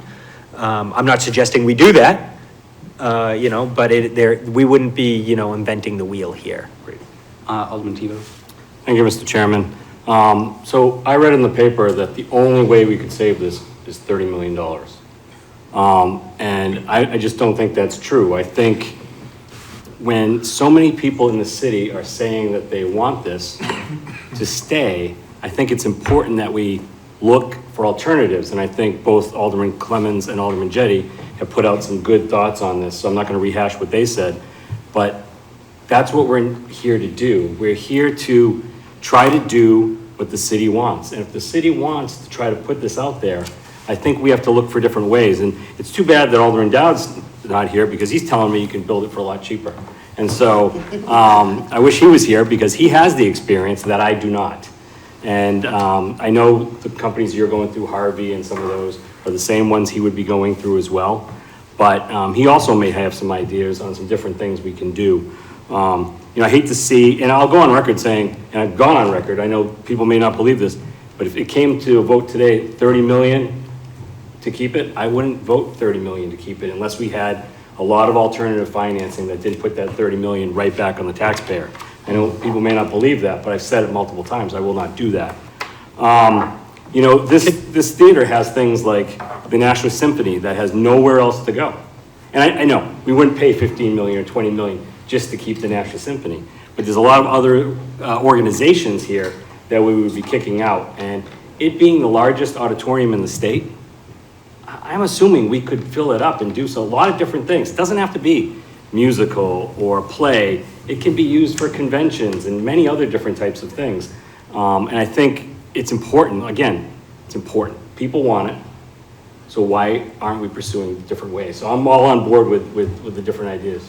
Can I respond? Yes, go ahead, Director. So one thing just to kind of get it out there. So, and again, I'm just kind of providing the information for you all.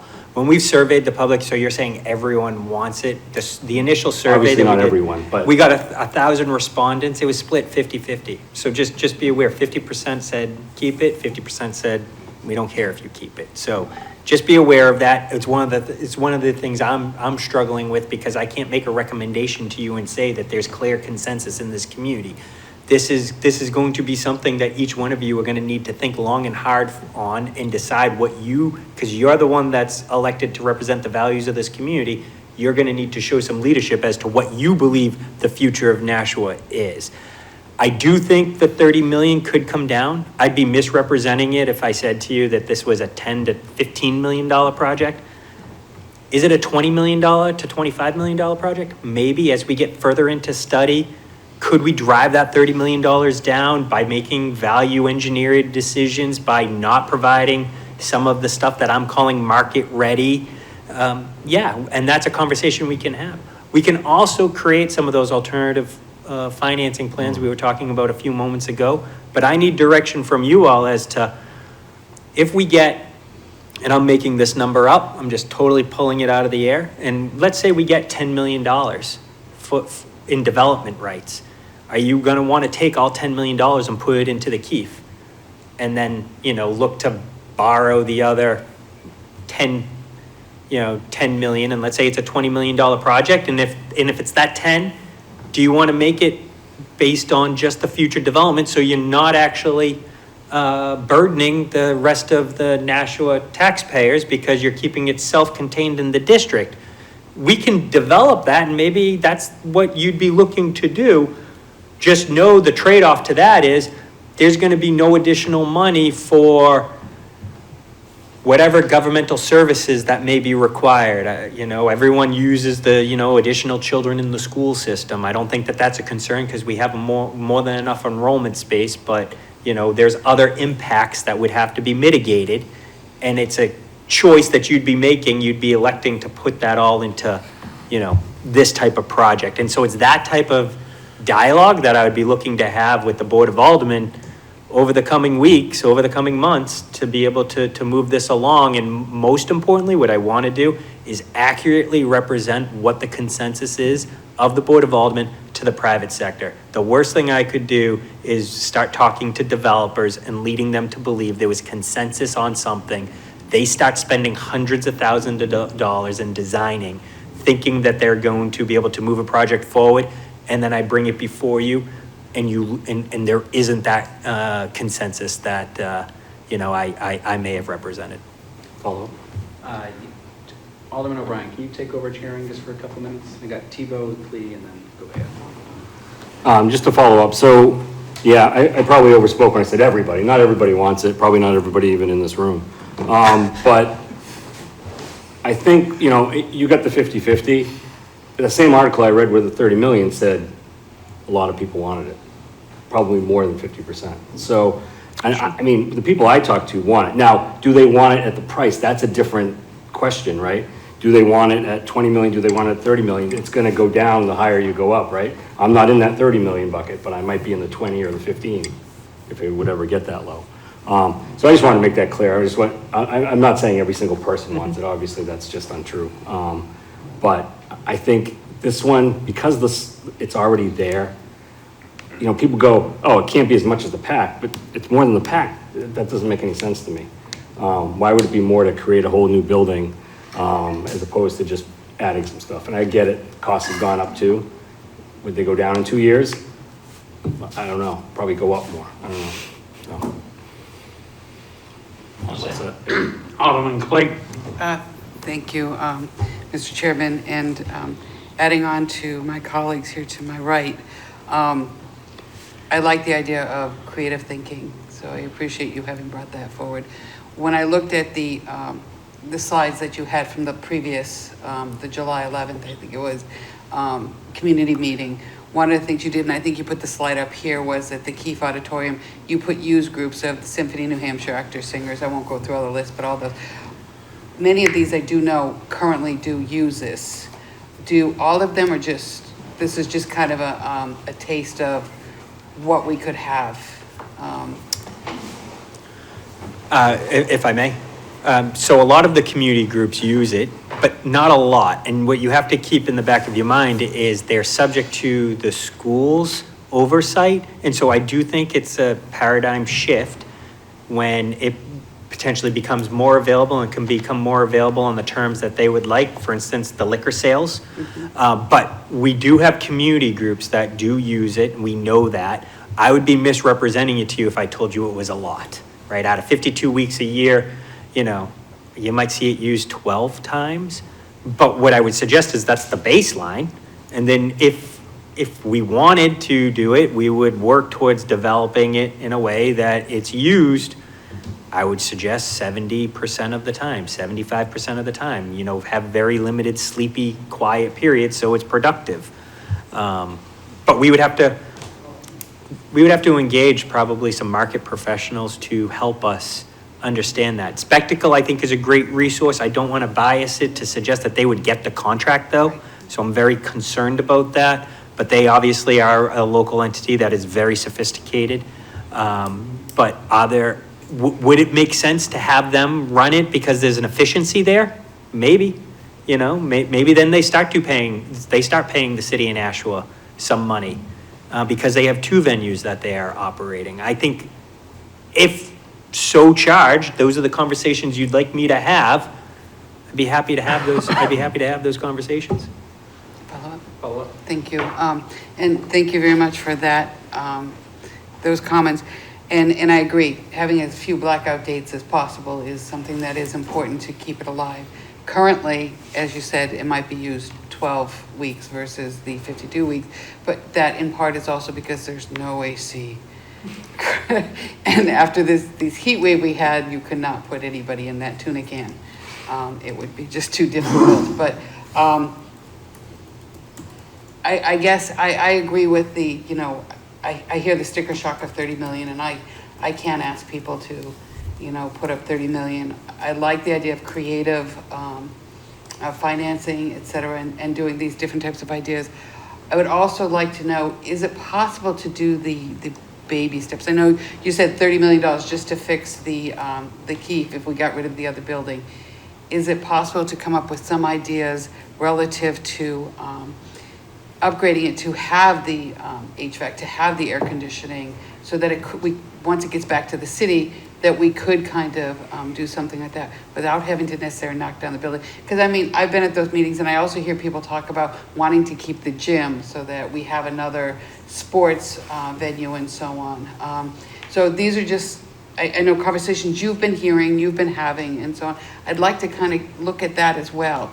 You know, how can we get air conditioning into this without having to maybe necessarily do this entire, I think you referred to MEP room, and so on. So, I mean, I know it puts a real burden on you, but as many ideas as we possibly could have. I went to that, the meetings, and I didn't get to go to the second one, but I did go to the first one, I think. But I have watched them, and I have looked at these things.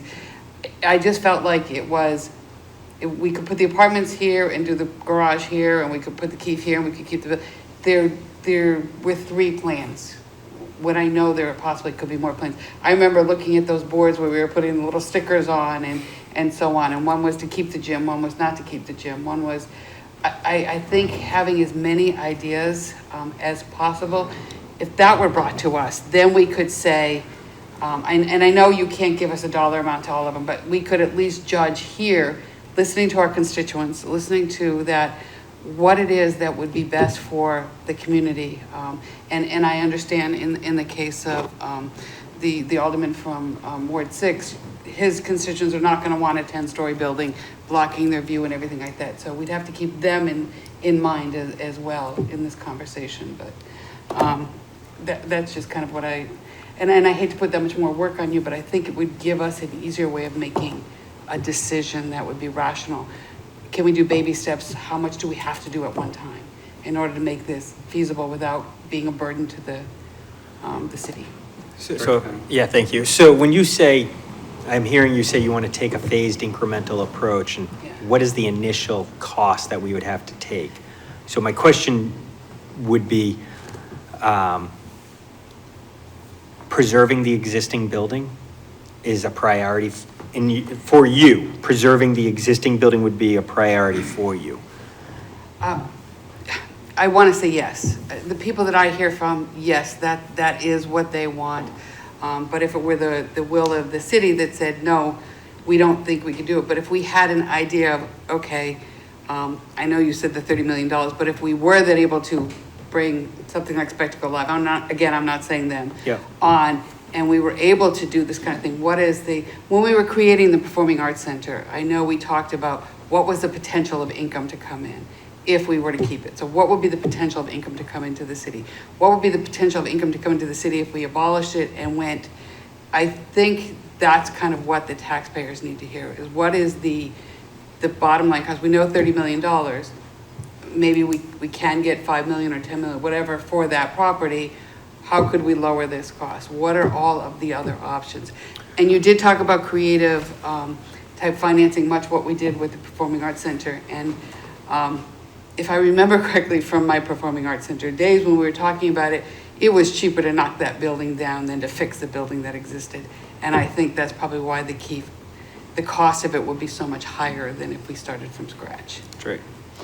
So, Mr. Chair, it's really going to be important for me to get a sense, and I don't need it this evening, as to preserving the existing structure and taking that incremental approach, or just preserving the keef and still taking an incremental approach, but preserving the keef and having new development, because the order of magnitude of what you'd need to do for baseline improvements is very different if it's new construction with new development, no existing building. But if you have an existing building and we have an existing use that we're trying to use, then that incremental approach cost maybe dramatically less.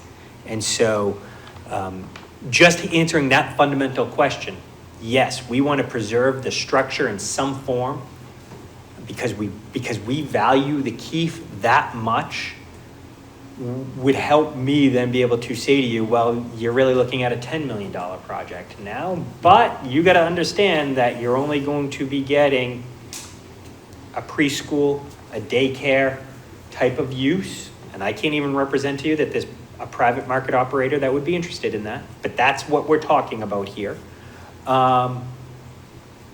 Or conversely, may not be 30 million, maybe it's 20 million, maybe it's 25 million, maybe it's 18 million, but you have to pay that, but you're gonna get new construction all around it. That's kind of like the two choices, and then it's what type of new construction are you gonna wanna see there, and how would you, because some is gonna be more valuable than others. Less density, less value. So, One quick- I have a question. Are you looking for us, the full board, or the PEDC to say, each one of us go around and say, I want to keep the keep, I don't want to keep the keep? What are you exactly looking for? Well, not tonight, I don't think we're by any tonight. stretch, but I want to keep this as an ongoing conversation. This is the start of an ongoing dialogue. You're hearing about it. I want you to think about it. I want you to have me back so I can provide more updates. I want to come before the infrastructure committee, talk about it. Ultimately, and you're one major stakeholder. There's, outside community input, so giving time for people to hear this, let it marinate out in the community, have them talk about it. Want you to be able to hear from the Keefe Auditorium Commission, right? They're another stakeholder. They, engage them, hear what they have to say. And then after there's been some time, yeah, I would like that direct feedback from the Board of Aldermen, because I'm gonna have to spend a lot of time. And let's face it, what we're talking about is gonna be very controversial. And honestly, I don't wanna have that controversy again. Like, I don't need it. So what I'm hearing is that this is one of a point in time of many steps to follow to get the full board's buy-in on what they That's want right. to do. You gotta meet Mike's committee, and then we can go back to the full board where, didn't we have an executive session for something like that? Well, if I may, basically right now the building is owned. Let's talk about the lineage of ownage. It is owned by the school department, which is part of the city of Nashua, yes, but we don't not have any particular say. Once it's vacated by the school department, then it becomes back to the municipality, which would come under the infrastructure committee. It would be basically under the lands and buildings. And probably through that committee and others, because this will need to be discussed.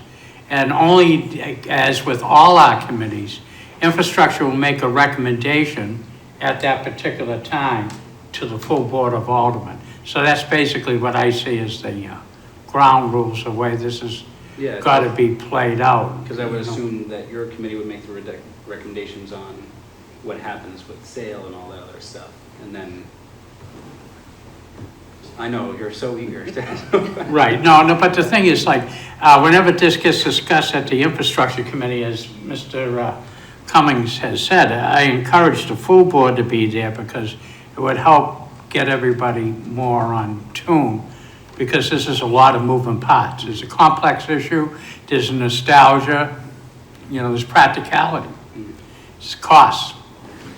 So you got to weigh the balance. And if I could, Mr. Chair? Yeah. And just so you folks know, for costs, just to kind of keep in the back of your mind, and it'll probably be less than this, but your operating cost to carry this building come 2024 will be about $200,000. Between $150,000 and $200,000 is what the carrying costs would be. So, just keep that number in the back of your mind that we're going to have to, accommodate something like that Right, in if I future may. budgets. Because once it gets back to the city, we're still going to have to heat it and maintain it, fire protection within it, which would be supervised by the city. Other than that, then it becomes a derelict building. And we don't want that because then, Property value goes down. well, no, it's not that. Then it could be an arson attempt or something, like, God forbid, So we'll have to have some security and everything. One follow-up, so then go over to, It actually was part of my talking about the groups that were using it. I just want to clarify also that once we do some kind of construction and so on, the organizations that are using it right now, such as the Symphony, would have to vacate during any kind of construction and so on, which is why, to my fellow members here, I would like to hear from the Symphony, as well as, I think you mentioned the Keefe Association and so on. So I think trying to get all of those people in to talk to us as well. And basically saying to the Symphony, if you had to vacate for whatever time, would you be willing to come back? That's something that lets us know whether or not they're going to be a use group. So just wanted to put that out there, so thank you. Good point. thank you, Alderman Gobert, for patiently waiting. Go ahead. Thank you, Mr. Chairman. Yeah, I agree with my colleague at large. I think we could look at some creative ways of getting this done and trying to obviously take more input from the community. Being in Ward 1, I don't hear about this too much. To be quite honest, I haven't had that many people reach out to me about it. That doesn't mean there aren't people in my ward who don't like the Keith. I know there are. So it's just making sure this is done correctly, and we're looking at all options to make sure we can try to come up with a happy medium, in my opinion, of what we could do with this spot. But I definitely do agree. I think we should look at some more creative ways to finding funding for this project. Any other questions? Anything else to add? Great. All right, we'll work through the agenda. Communications, There is none.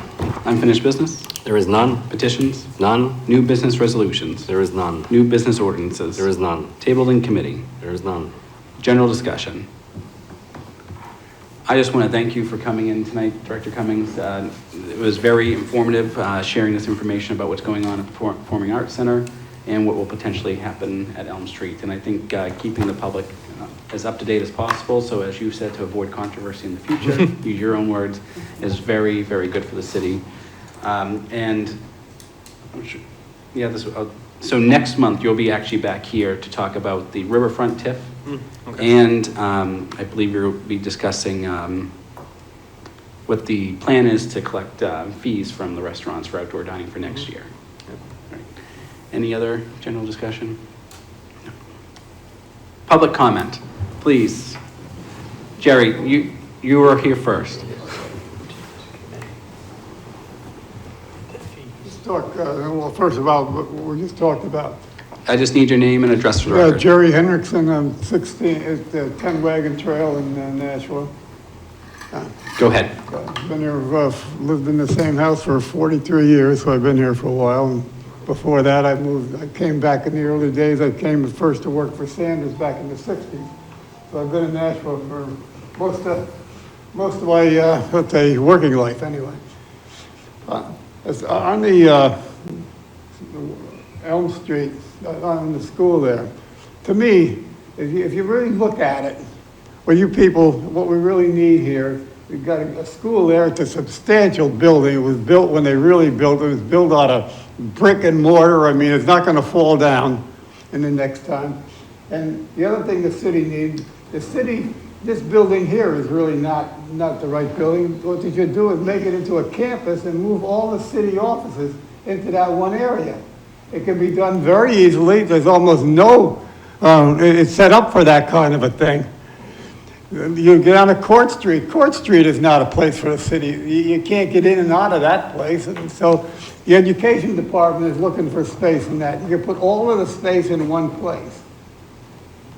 And I would think if you really looked at it, and then that also that would be something for the future in Nashua. It would be for the next 50 years.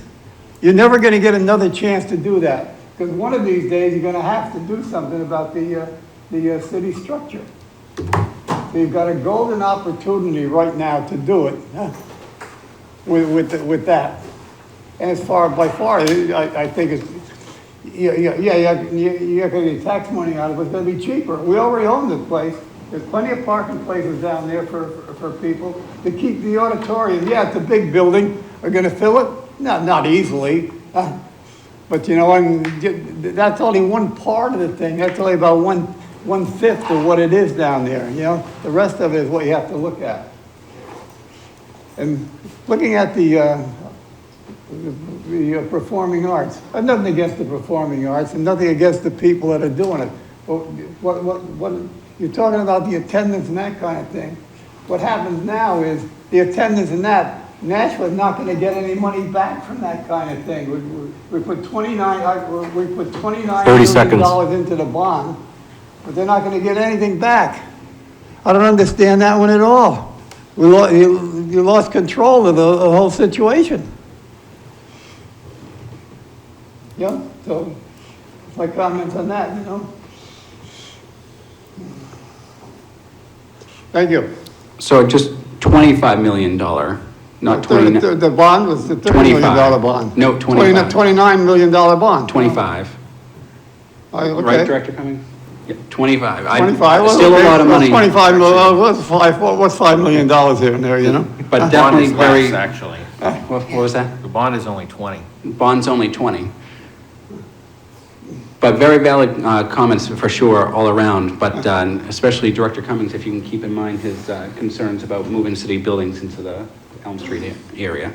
Thank you. Yeah, because this building here from a handicap standpoint, you know, it really is a tough place to get around. If something happened up on the third floor, you know, kind of thing, could you get somebody in a wheelchair? What happened? What's the first thing that happens? The elevators go down. I hear you, but I How are you got gonna people get signaling to somebody me to cut you off. Huh?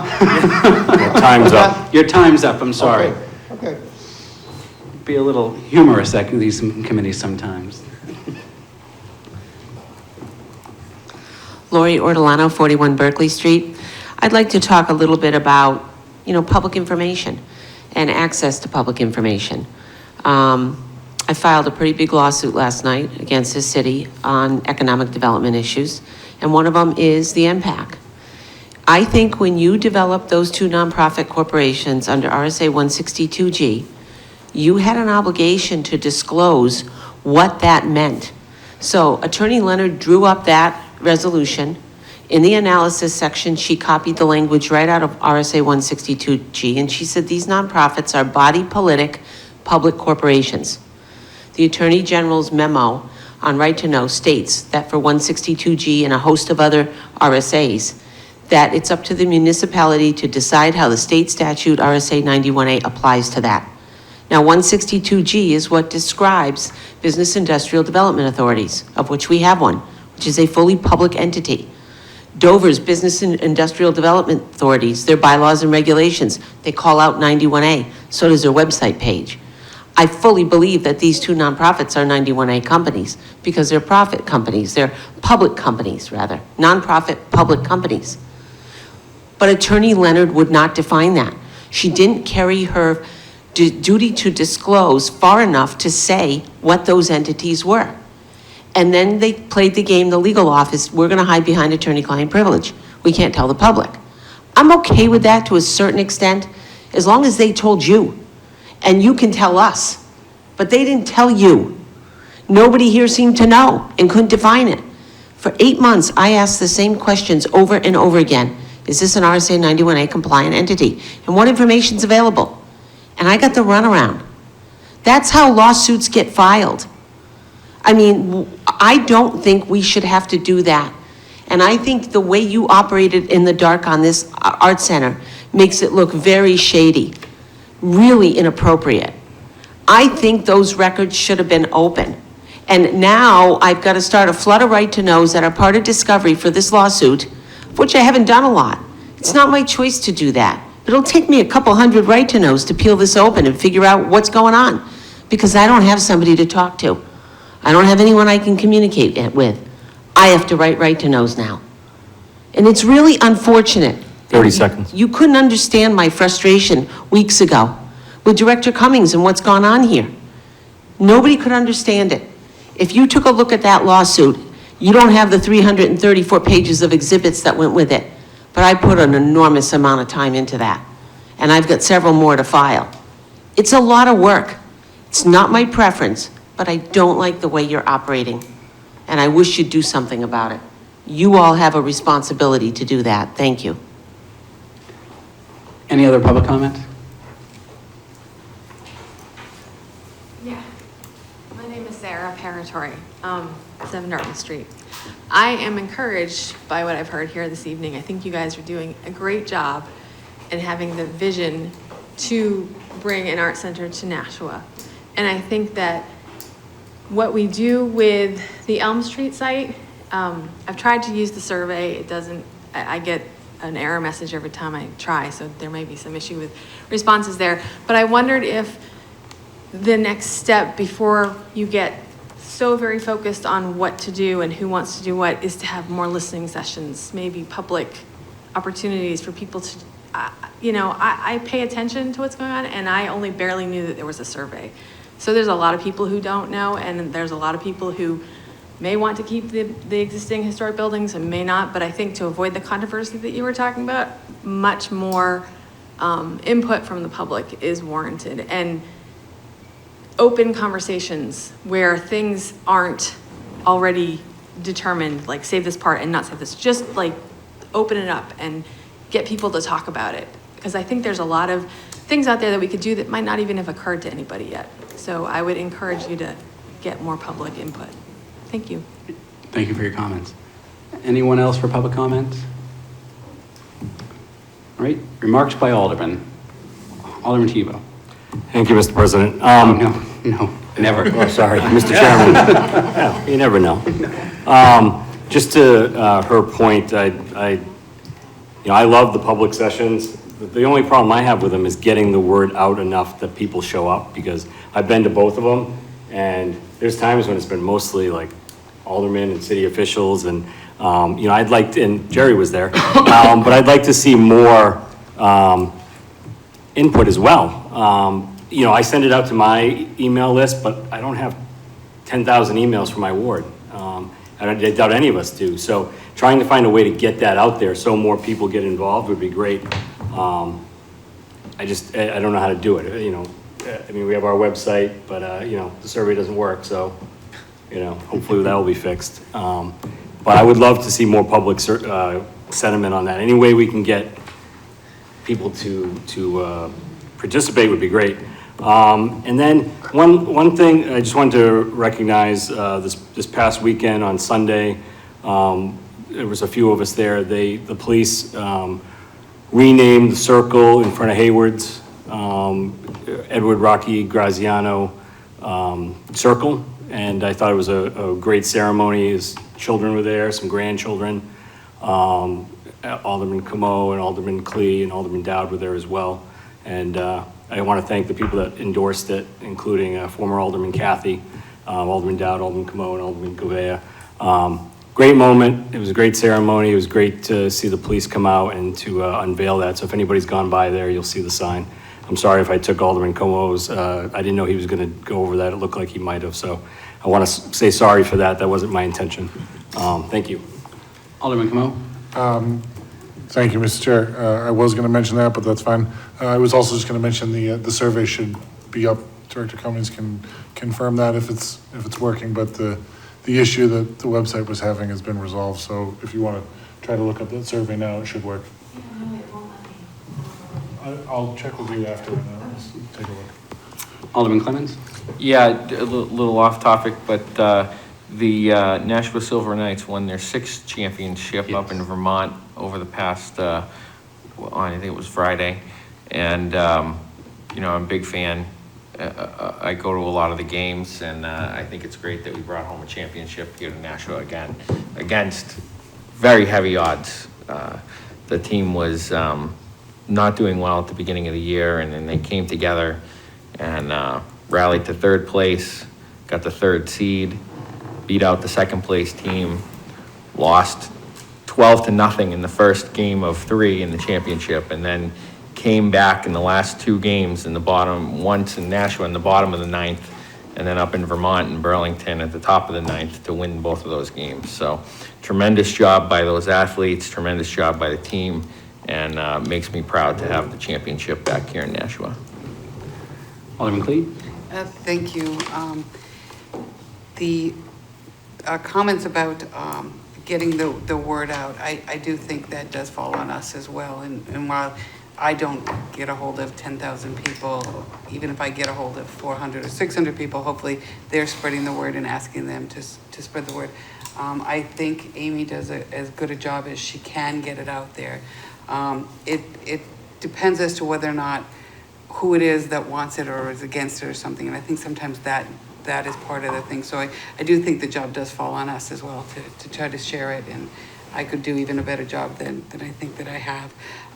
But I did also want to bring up the Silver Knights. I saw that this, I think, the second championship in a row that they brought back to us, right? They did last year? Not in a row, no. Oh, I thought they had done it last year too. I thought that's what I had read. But yeah, congratulations to them as well. And I want to thank Alderman or Mr. Chairman for bringing the PAC and this meeting. And I look forward to Director Cummings sitting in this committee as well as Alderman O'Brien's committee.